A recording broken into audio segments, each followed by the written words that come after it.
The Astronomers celebrates the spirit of discovery and is made possible by the W.M. Keck Foundation, advancing the frontiers of education, science, and medical research. The W.M. Keck Foundation, investing in excellence.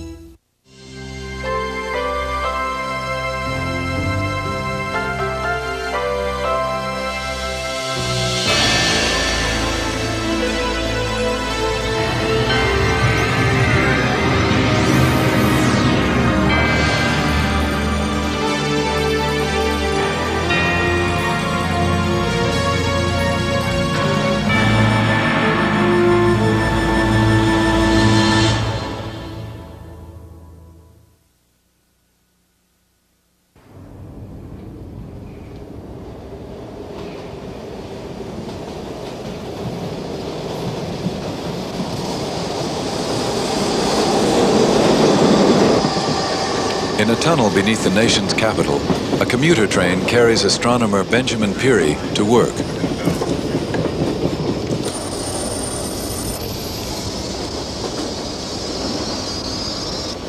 In our urban society, there are few reminders of the natural world around us.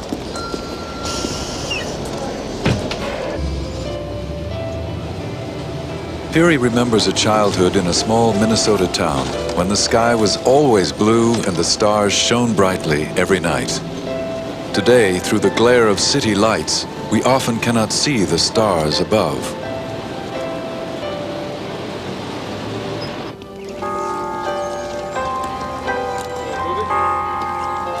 Now a professor of physics and astronomy at Howard University, Peary recalls his first curiosity about the stars when he was a student. As an undergraduate at the University of Minnesota, well, I had often looked up at the stars and wondered, what in the world might they be? Astronomy was not a large thing. The public had not discovered astronomy. Even physicists hadn't discovered astronomy. But when I was a senior, I remember I used to stand out in the frozen Minnesota night and look at those stars and grow more and more irked and embarrassed as a senior and physics major and not know what these things were overhead. I decided, on the basis of all this consuming fascination that I was developing for those icy blue lights up there, I discovered that there was something called astrophysics, and I decided that just had to be for me. Not many students have seen the stars, have really seen anything but a few bright lights out there. So that's a sadness that arises. The other thing that arises is that they're astonished, and they wonder why stars have different colors and all that. What are they? How far are they? Why are some bright, some faint? What are they made of? Why do they shine? And with a little prodding, we began to get just a flood of questions in order just to account for that amount of energy. The thermostat, so to speak, helps control the rate of energy flowing out of the sun. Or does it not? Yes, okay, it does. It hasn't, a change, that flexibility in temperature hasn't occurred in centuries. Not dramatically. Okay. Now, that's the second point I want to make in just a moment. At the nearby U.S. Naval Observatory, Peary introduces his students to the world of astronomy. I can see how early astronomers got caught up in the poetry of the moment and the geocentric idea, and the heavenly bodies were perfect and circular motion. I can see how they got caught up into that, because when you look at the sky, if you lean way back and you just look at it, it's like this black covering with these different sparkly, designy, colorful lights, and they twinkle and they seem so perfect and so unmoving. It's kind of like God made it just for, you know, the earth, just to engulf the earth, you know. So it is an interesting class. Lots and lots of history there. For Benjamin Peary, the telescope has been both an inspiration and a tool for discovery. As an educator, Peary hopes to share with others what he has witnessed personally. As a professional astronomer, there was a time when Peary enjoyed a privileged view of the lives and drama of stars. A brighter star and a fainter star, and that's the way it used to be.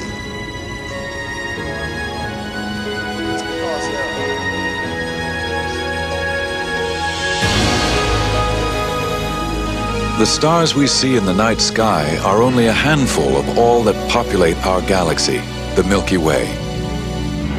Though stars appear unchanging, like humans, they are born, they live, and they die.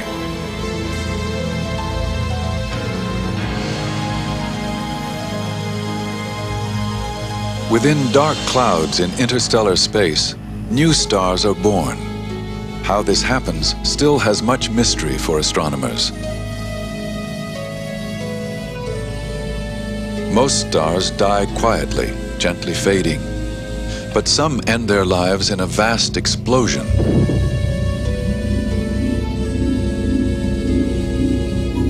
Their ashes, rich with newly formed chemical elements, mingle with interstellar gas to become the raw material of new stars.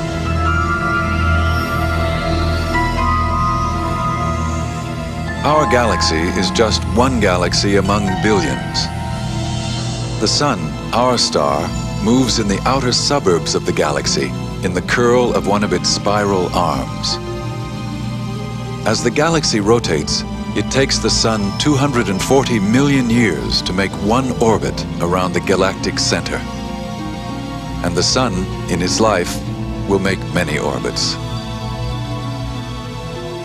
The brightest stars in the spiral arms lead briefer lives. As the galaxy makes a single turn, there is time for many generations of these stars to live and die.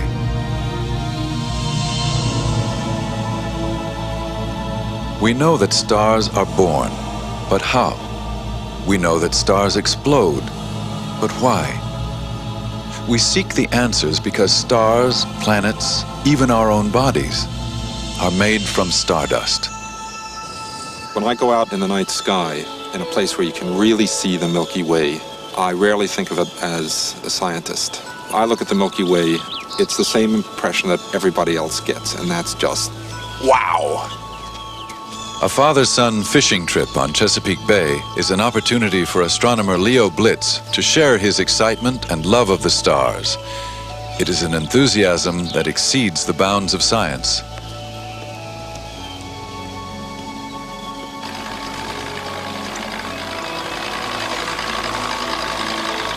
For nearly a decade, Blitz has sought to unlock the secrets of the Milky Way. But the best-kept secret of all still eludes him.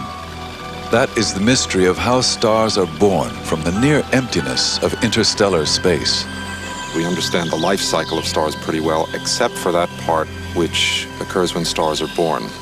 When we look, even through ordinary light telescopes, at the space between the stars, it looks empty. Completely empty, and the emptiness is really far from the truth. The space between the stars filled with matter, with gas, that stuff is really important because that stuff ultimately gets collected together by processes that we don't fully understand to form new stars like the Sun. To find a star like our Sun at the very early stages of formation would be a significant advance in astronomy. For Leo Blitz, it would be the culmination of a decade of research.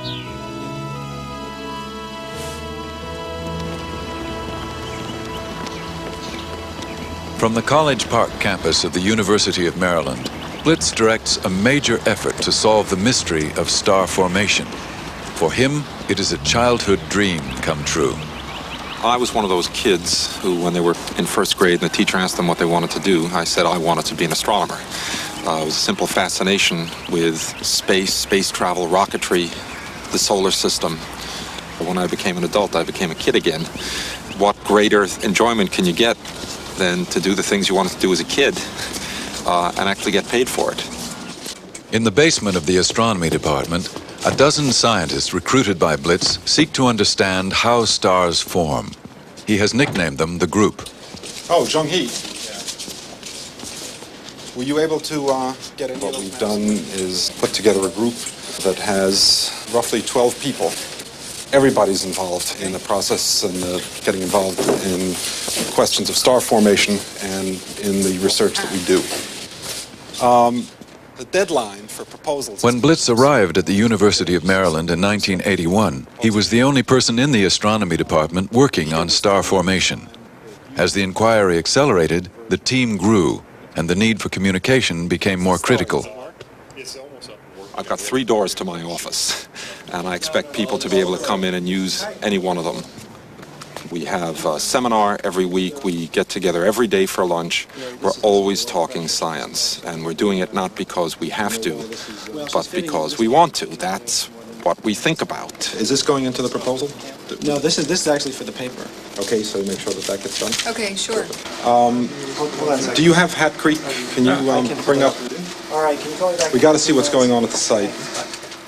From a computer terminal in Maryland, Blitz and his team can direct by remote control radio telescope receivers across the continent at Hat Creek in Northern California. Signals received by the Hat Creek radio telescope could lift the veil of mystery surrounding the birth of stars. The light from stars can be detected by optical telescopes, but stars that are forming do not yet produce light. Instead, they emit radio waves, so a radio telescope can see into star-forming regions. A trio of radio dishes forms a single powerful instrument that Blitz uses in his search. The telescope can maintain a 24-hour-a-day vigil, scanning the star-forming regions of the Milky Way. This is the Milky Way. This is our home galaxy. This is where we live. It's where we're always going to be stuck because we can't ever get out no matter what else happens. This particular mosaic is, I think, the best one that's ever been done of the entire Milky Way. What we have to do is imagine that we are the sun. We're standing on the Earth around the sun, and the Milky Way is all around us. And the region of the galactic center is right about here. The center is hidden by this dust, these dark regions, which were once thought, in fact, to be holes in the stars. And it's these dark spots that contain molecules and dust, and the stars that are forming inside of them. They're completely invisible to optical telescopes. In a few places, we can see that some of the stars are beginning to break out of this dark material, and that's just what's happening here. These objects are just now emerging from these cocoons in which these things have formed. Before I started graduate school, I was in industry, and my boss had, at the time when I told him I was going to graduate school, he said, what a life, all you have to do is just sit around and you think. And I discovered once I became a professor myself that was far from the truth. Typical days are 12, 14-hour days. There's teaching, there's writing, there's research. For me, there's running the group. And the most important thing of all is the time that I spend with my son. Hi, puppy. Come on. Oh, you got a haircut. Yeah. Just throw this in the back. We get to do this and they stay wet.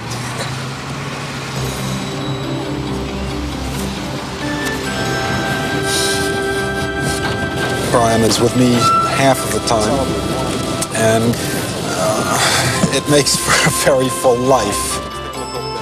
I try to cut out that amount of time that's left for purposeless things, although everybody still needs just to be able to goof off. The demands on my time recently have gone up. It seems to me that I need more than 24 hours a day, and yet there are none. And unfortunately, in the last year and a half, I've played no squash, and that's something for which I have a great passion. But the one thing I can't give up, I won't give up, is that time that I spend with my son. There's nothing that's more important to me than that. Perfect.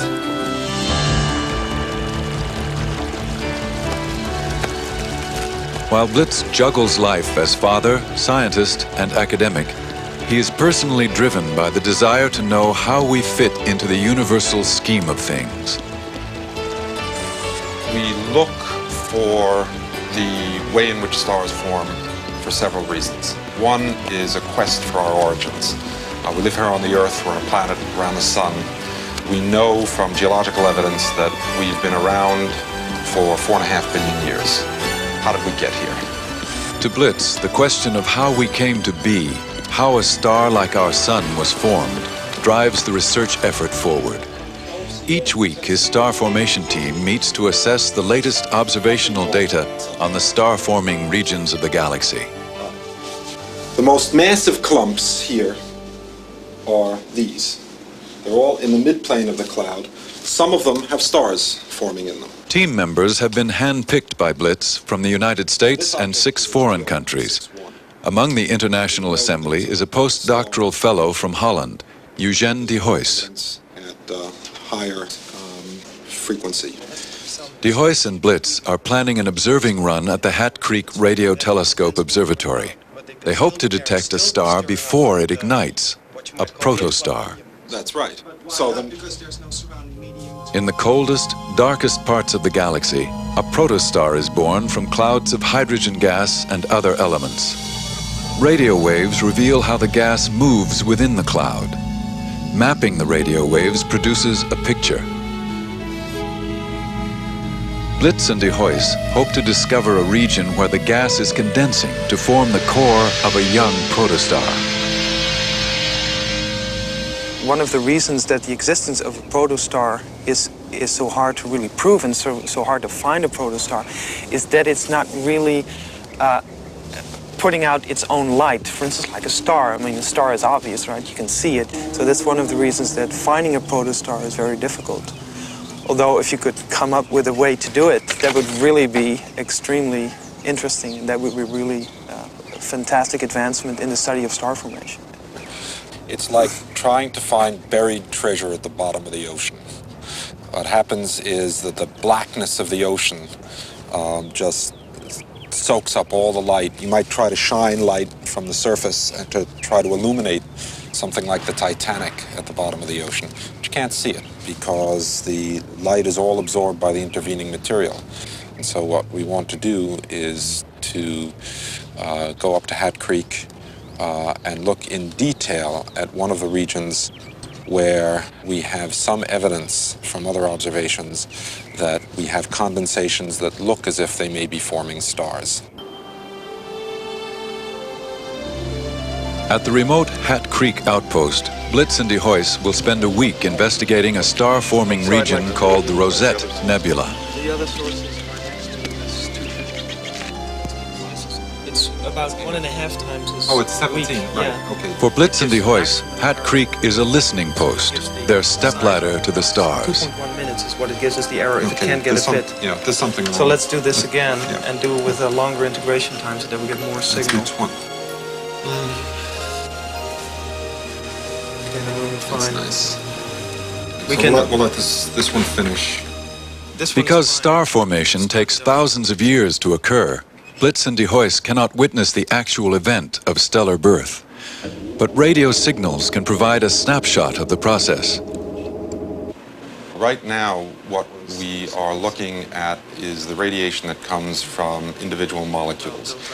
We look particularly at molecules such as carbon monoxide, carbon monosulfide, CS, HCO+. We can see the motions of that material. And in some sense, what we're really doing is looking at the cold part of the universe. When stars form, they form out of very, very cold gas. The Rosette Nebula is a bright region within a larger, dark molecular cloud. In the glowing heart of the rosette, hot, young stars light up the surrounding gas and dust. It has taken about 10,000 years for these new stars to blaze forth from their gaseous cocoons. For Blitz and de Huys, the search is not in the glowing and brilliant area of the rosette. It is in the surrounding dark regions of the larger molecular cloud. Blitz can imagine what takes place within that darkness. If we were traveling through space and we could travel very fast, we would notice as we got close that this cloud of material breaks up into little pieces. And as you move into one of these things, what you might notice is that suddenly it becomes very bright because the star has begun to burn its nuclear fuel and very likely would have jets of material that are coming out, which are almost surely a necessary consequence of the star formation process.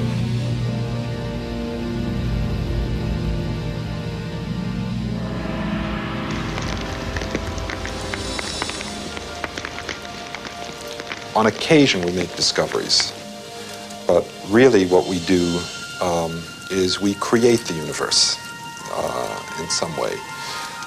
And what I mean by that is we make observations. We see things here at the telescope, for example. We rarely look at things that have not been seen before, but we try to create order and understanding from what it is that we see.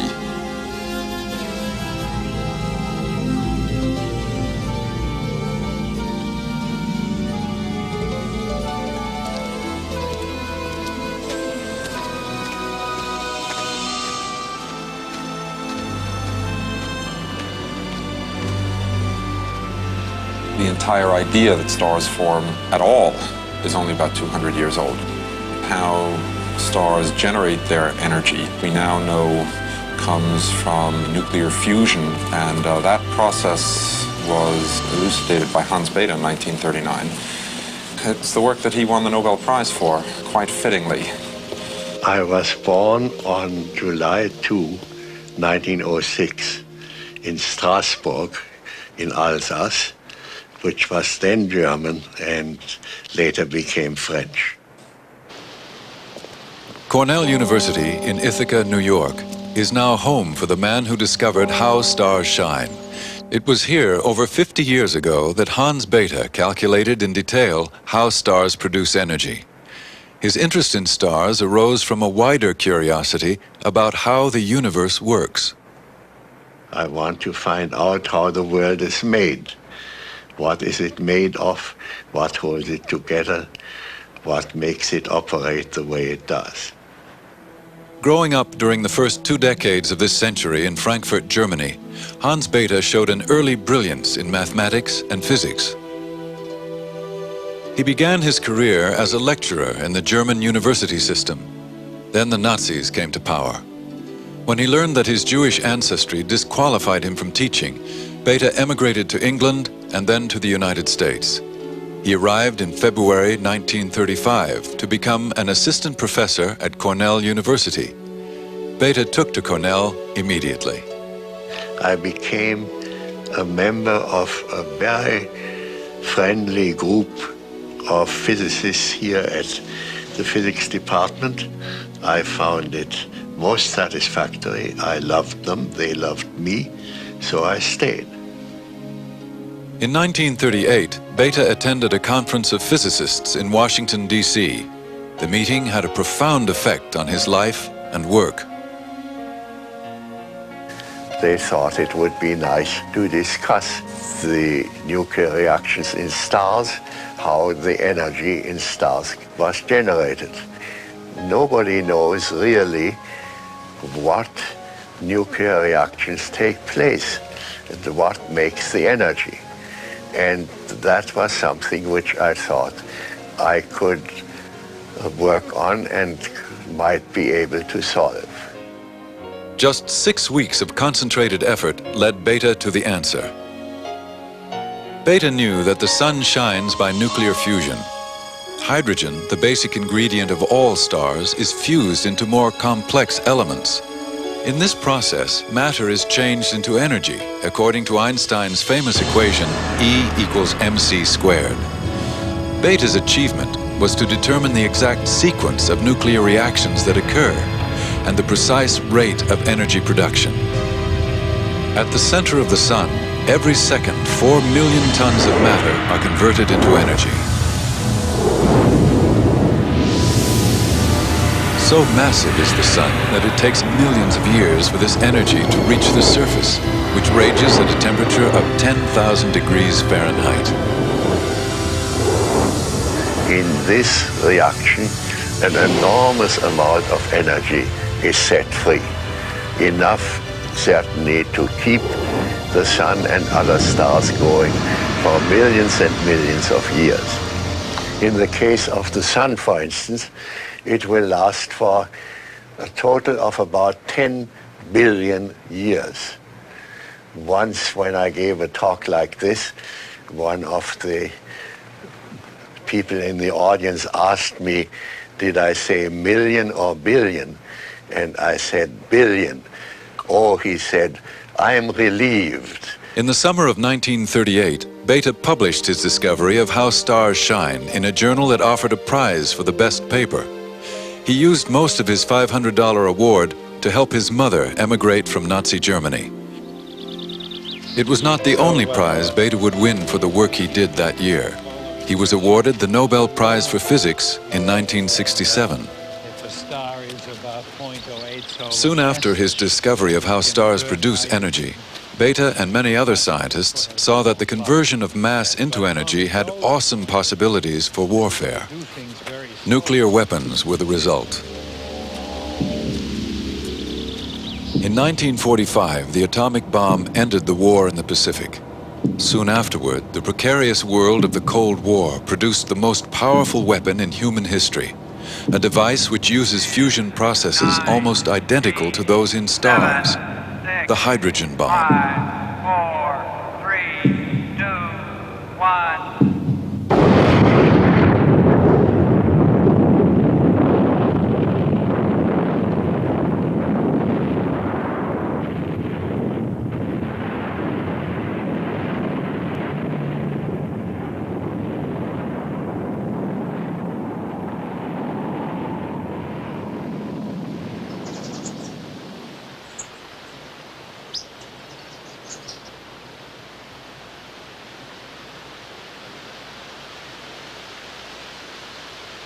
On February 23, 1987, an explosion was detected that was 1,000 trillion times more powerful than the hydrogen bomb. It was a supernova. A massive star had undergone a dramatic death. The exploding star suddenly appeared in the Large Magellanic Cloud, a companion galaxy to the Milky Way. It was the brightest supernova seen from Earth in 4 centuries.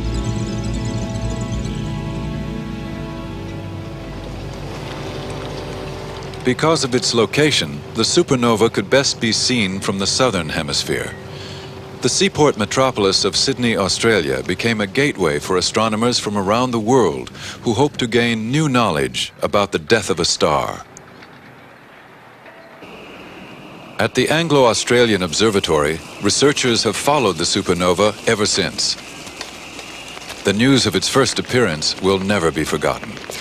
It was something that blew up 170,000 years ago, and the light has just made it to us. It completely stopped dead all the other research programs that I was working on. Peter was running up and down the corridors of Imperial College, knocking on people's doors, saying they've discovered neutrinos. That was certainly nearly as exciting as the supernova itself. Yeah, yes, I think yes. It's absolutely amazing. Everybody who was involved remembers what they were doing, just like when Kennedy was assassinated. You remember what you were doing when you heard about it. And there was I happily down in that building over there, working on data, and suddenly came along, a colleague came and sat down and said, have you heard about the supernova in the Large Cloud? I said, no, I don't know about supernova. I was busy typing away. Suddenly started thinking, just a minute, supernova in the Large Magellanic Cloud? Yeah, that's going to be visible to the naked eye. That's closer than any supernova we've seen for 400 years.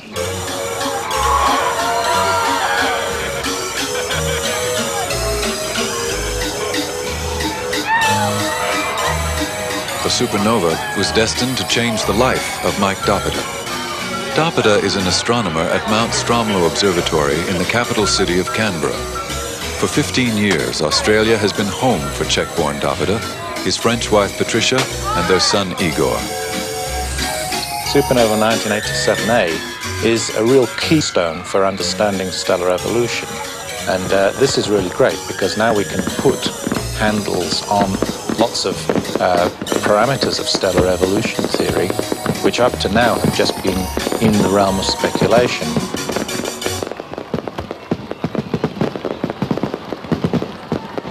Like other astronomers, Dapita remembers well the moment he received the news that a supernova had exploded and was actually visible in the sky above Australia. Well, I was sitting down at the dining room table there, and I picked up the morning newspaper. And there on probably, I think it was page 3 or 4, because it wasn't considered very important, news, supernova discovered in Large Magellanic Cloud. I thought, man, that can't be true, for God's sake. And so I went and rushed up to Stromlo and discovered that they'd actually heard about it the afternoon beforehand, but no one had bothered to tell me because I was working at home. Well, Mike comes back home and he says, oh, I've discovered something tremendous and I hear it all the time, so I've become very blasé about it. So when he talked about the supernova, for me it was just one of his discoveries and nothing more. Oh, it made a complete hash of my life. I was there happily going on doing the research that I was doing, and then all of a sudden this thing goes off, and I just simply had to go and start all over. First of all, I had to learn about what supernova were all about, because although I'd been working on supernova remnants, I never kind of dreamed that this kind of an event would actually happen. Observing the supernova became a way of life. The flight to a remote telescope facility in Siding Springs, several hundred miles away, has become Dapita's regular commuter run. We'll be flying up from Canberra to Coonabarabran, which is about 400 kilometres north, and it's sort of on the edge of the Great Australian Dry, where you get much clearer skies, much better conditions for observing, and it's a very, very dark sight. And so we've put all our largest telescopes up at Siding Spring, and I shall be observing the supernova because it's 3 years on since the supernova went off, and the supernova has become very, very dim, and we can only observe it using the largest telescope. So I'll be using the 2.3 New Technology telescope. In addition, there is the 3.8-meter telescope, which is operated as a joint project between Britain and Australia, the Anglo-Australian telescope, and that will be used for infrared work. 3 years on now, and I'm hoping to be able to observe it up to about 5 years, 10 years. Well, I'll just keep on observing it and see what happens.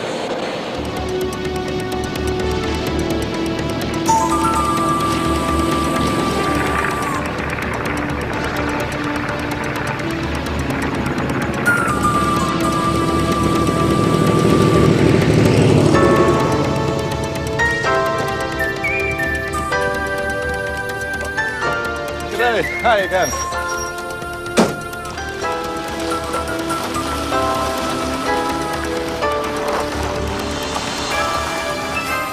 The frontier settlement of Coonabarabran is the starting point for the journey to the observatory complex through the rugged Warrumbungle National Park.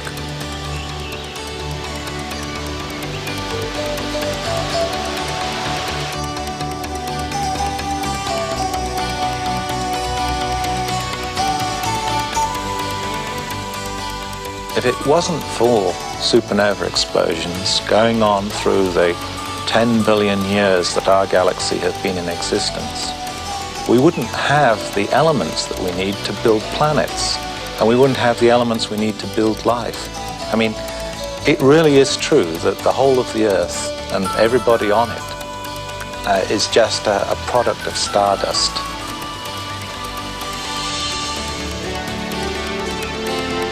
Siding Spring Mountain is the major astronomical research center in Australia. It draws scientists from around the world. Many come to observe supernova 1987A, named for the year in which it appeared.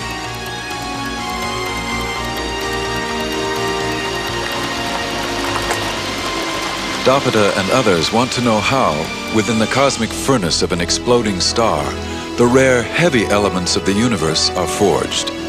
Without supernova explosions, there would be no Earth, no other planets, no life.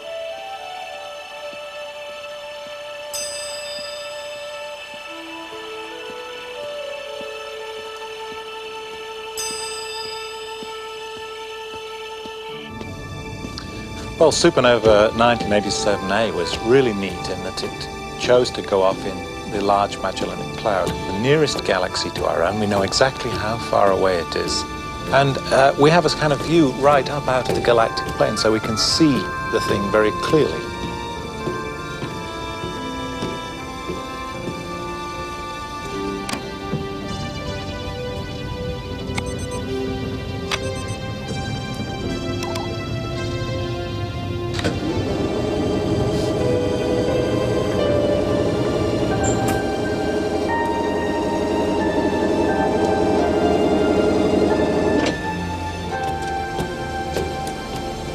Well, here's the telescope. We're tipped over looking at the Large Magellanic Cloud, and the light is coming from the Magellanic Cloud, its journey of 160,000 years and the extra 3 since it went off, to land in the mirror and be reflected and to be gathered in by our instruments.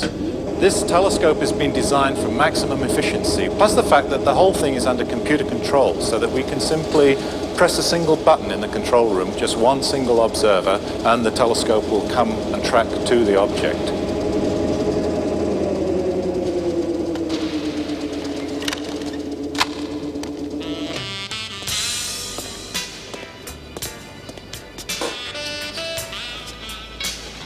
The great thing about observing is that sometimes, you know, it's routine, it goes on night after night, and then suddenly you get something which is completely out of the ordinary, and then the adrenaline flows. And even if you haven't made a discovery, just the joy of the hunt at that point really fires you up and keeps you going for a few more hours. The supernova, I've been living with it now for 3 years. I mean, it's almost as if we were married. You get to know all the little bumps and wrinkles of the spectrum, and you see it gradually changing and getting old, falling apart, and eventually will become too faint and diffuse to observe. What I'm trying to do is monitor it over the years and understand the way it evolves. It's completely different from what it used to be even a year ago, and it's changing continuously. Ah, and here it comes. We've got neon 5, neon 3, there's the hydrogen lines. This is magnesium. This is one of the elements that makes rocks. This is the iron that was originally the radioactive cobalt. I can tell from this it's actually way down in the core of the supernova. This is really what I'm trying to get to. I'm trying to understand how the different layers of chemicals are produced in this supernova. In the spectrum of the supernova, Doppler can read messages that tell of the star's short life and violent death. Most stars burn steadily for billions of years. Ultimately, they use up their nuclear fuel and quietly fade away. A massive star, one with 20 times the material in our Sun, burns at a frantic rate. When its hydrogen fuel is almost exhausted, the burning accelerates. The star grows larger. Deep inside, nuclear fusion continues. At its core, the star continues to create and burn heavier elements, such as oxygen and silicon. Finally, at the very center, the star forms iron. But iron cannot serve as nuclear fuel, so energy production stops. And when the nuclear furnace shuts down, the core of the star collapses, setting off a gigantic explosion.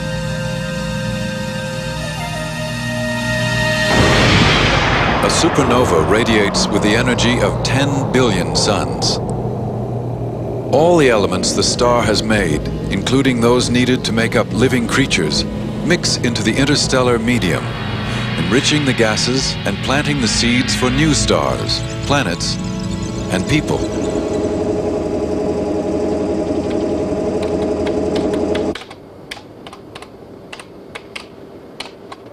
While Doppler searches for stellar ashes created in the furnace of the supernova, others are seeking a far more exotic byproduct of the exploding star, an object called a pulsar.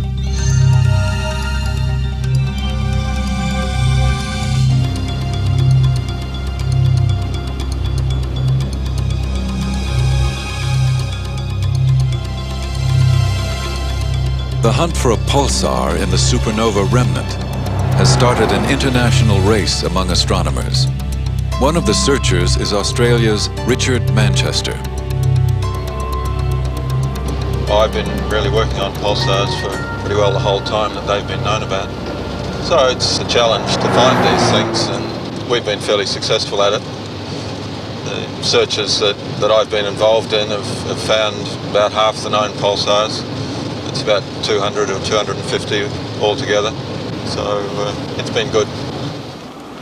Even for a seasoned pulsar hunter, there is no guarantee of success, because not every supernova event produces a pulsar. A pulsar forms from the core of a dying star. As the supernova explodes outward, the star's core is crushed by gravity and collapses inward to form a spinning, superdense object called a neutron star. Neutron star is really an incredible object. It has the same mass as the Sun, but it has a size of only about 20 miles. So you've got all the material of the Sun compressed into a thing only about 20 miles across. Just to illustrate how dense that is, if you could bring a sugar cube of neutron star material to the Earth, it would weigh 100 million tons. A neutron star can become a pulsar as it spins rapidly, generating radio signals in its strong magnetic field. Radiation beams sweeping through space like a lighthouse may be picked up by radio telescopes if the beams sweep past the Earth. Since the supernova first appeared, Manchester has used the 280-foot Parkes radio telescope to search for its pulsar. Being a pulsar person, I thought there's got to be a pulsar in this thing, let's go and find it. So observed the supernova, which was very bright then, looking for a pulsar in it. It would have been really fantastic to find one, even though the probability of success at that time was pretty minimal, but had it come off, it would have been a world beater. It didn't, of course, and I'm still looking for the pulsar.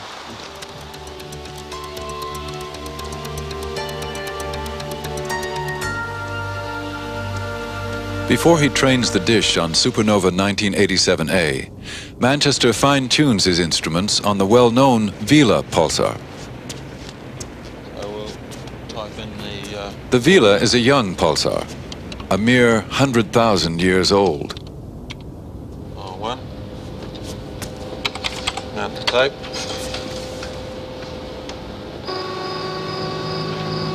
I think we've got everything set up now, so we have to go and look at a strong pulsar and see if it comes in okay. Beginning to go. And levels. Okay, well, let's see if we can get it on the audio.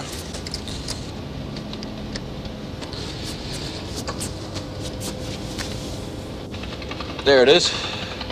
Vela pulsar is in a supernova remnant. The pulsar in SN 1987A might sound like this if we were able to pick it up.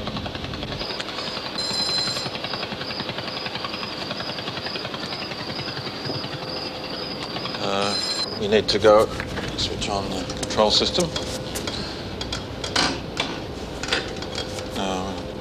This is going to take a while. Okay. What's the reading? 5 and 3.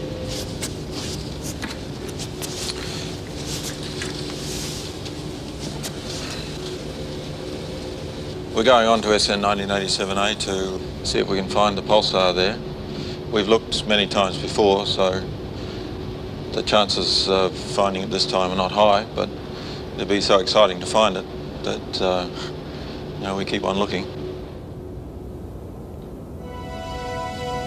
Any pulses from 1987A should be weak, and therefore are likely to be buried in a sea of noise. It will take Manchester months to analyze the data he collects tonight and to sift out the obscuring noise.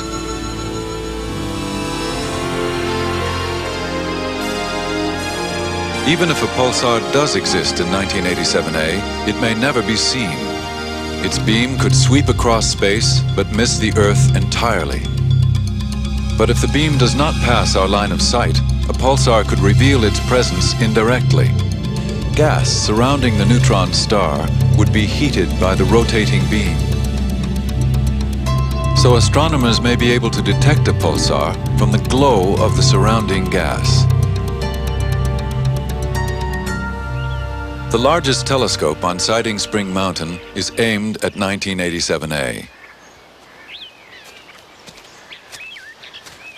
David Allen of the Anglo-Australian Observatory is trying to detect the pulsar by the indirect method. He uses an infrared heat detector on the optical telescope.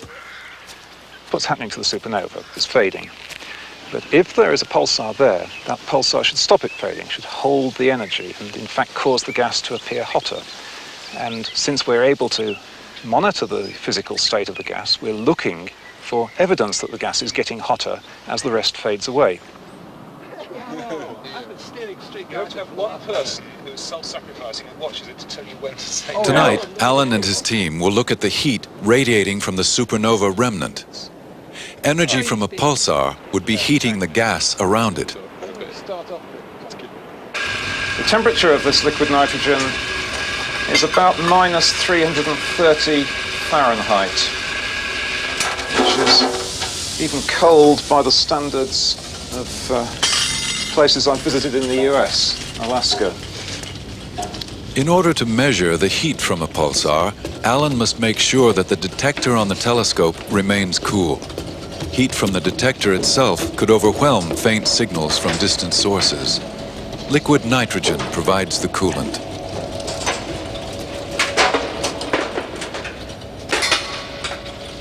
Now the actual infrared detectors, and when we pour the liquid in, the detector is inside attached to the metal that this liquid cools. And so it itself is cold.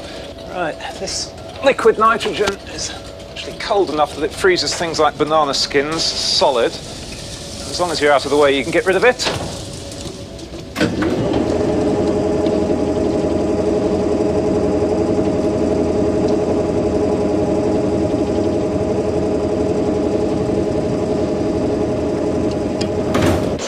What do you want to do here? I want to do an arc in a minute. That's come out the same there, right? Okay, let's go to the standard. So we haven't lost any data. Well, you're running at 40 milliseconds? That's what you're getting. Yes, gain 100 on the arc. 40 milliseconds. That was fine. Okay, I'm going to put the arc on, Steve, so... TV down. As data is received, the supernova reveals a new, unexpected story. Happy? Running. We thought when we started we maybe would find some evidence of a neutron star, pulsar. So far, that's not working out. It's getting terribly hard to make these sorts of observations. We just can't say anything conclusive.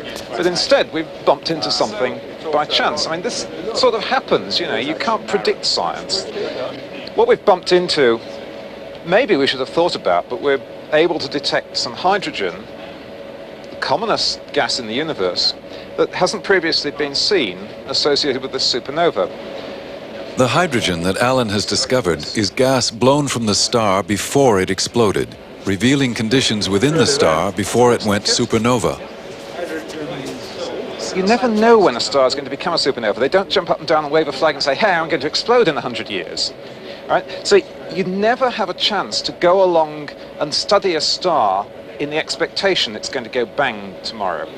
The only way you can do it is to work your way back, having seen it go off, is to try and work out what was there beforehand. By understanding what happened to 1987A, astronomers hope to determine which stars in our own galaxy have the potential to explode.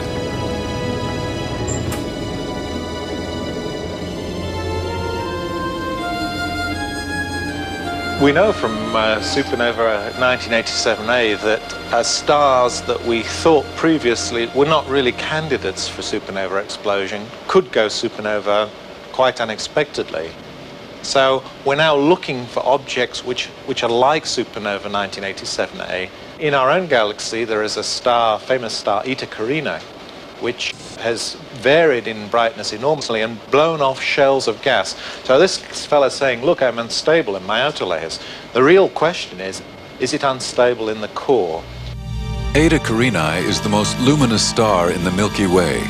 It radiates as much energy as several million suns. Astronomers predict it will end its life in a supernova explosion, sometime within the next few thousand years. Supernova 1987A is helping to identify less obvious candidates, stars that may meet a violent end far sooner. I think that the great thing about Supernova 1987A is it teaches a lot of things. It was very, very exciting for a while there because you didn't know what was going on and you were hunting. It was the joy of the hunt. And then you found things quite unexpectedly that you didn't know existed. And that's the great thing about research. It's the hunt that's the thing. In a case like the supernova, you know, had we found something, it would have been fantastic. The probability of actually succeeding was very low, but even so, the return, if we'd succeeded, would, you know, really would have been worth it. So even though the theoretical models may say, you know, there's no chance, I'll have a go. It's just on the off chance that they're wrong. The supernova is a terribly important event for us. We wouldn't exist without supernovas, because in the early universe, only two elements are made, hydrogen and helium, and all the other elements must be made in supernovas. I suppose one of the amazing things when you sit in a place like this and look around is to think that everything here, the rock, the trees, me, really came out of supernovae. A supernova is the only way we know to generate all of these complicated elements, the heavy elements that are needed to make a planet, a tree, a person. So that we're all children of the stars. These are supernovae that erupted before the sun was formed, more than 5 billion years ago. And they're debris that you and I, the mountains, are made of.